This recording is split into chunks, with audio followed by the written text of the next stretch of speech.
आज मैं आप सबके लिए देवी पचरा गीत लेके आया हूँ। अगर गीत पसंद आए तो मेरे चैनल को सब्सक्राइब करिएगा, लाइक शेयर कमेंट ज़रूर करिएगा। बेल आइकन को प्रेस करना बिल्कुल मत भूलिएगा, जिससे मेरी हर आने वाली नोटिफिकेशन आपको मिलती रहे। तो चलिए सुनते हैं ये प्यारा सा गीत।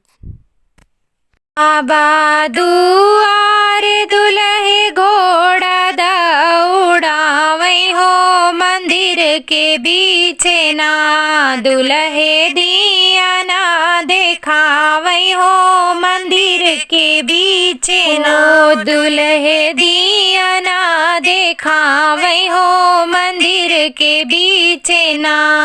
अपने मंदिरवा से बोले शीतले मैया हो, कि आवत जातना बना पई बादर सनवा हो, कि आवत जातना किया बना पई बादर सनवा हो, कि आवत जातना।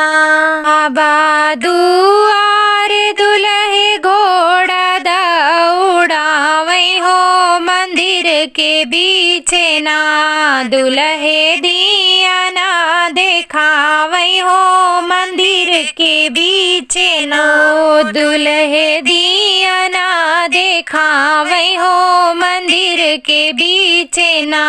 बागिया के आरी पास फूलवा लगावै हो, मंदिर के बीचे ना मलिया हारवा चढ़ावै हो, मंदिर के बीचे ना मलिया फूलवा चढ़ावै हो, मंदिर के बीचे ना। अपने मंदिरवा से बोल देवी मैया हो, कि आवत जातना बना पई बादर सनवा हो, कि आवत जातना बना पई बादर सनवा हो, कि आवत जातना। बागिया के आरी पास फूलवा लगावै हो, मंदिर के बीचे ना मलिया हारवा चढ़ावै हो, मंदिर के बीचे ना मलिया फूलवा चढ़ावै हो, मंदिर के बीचे ना।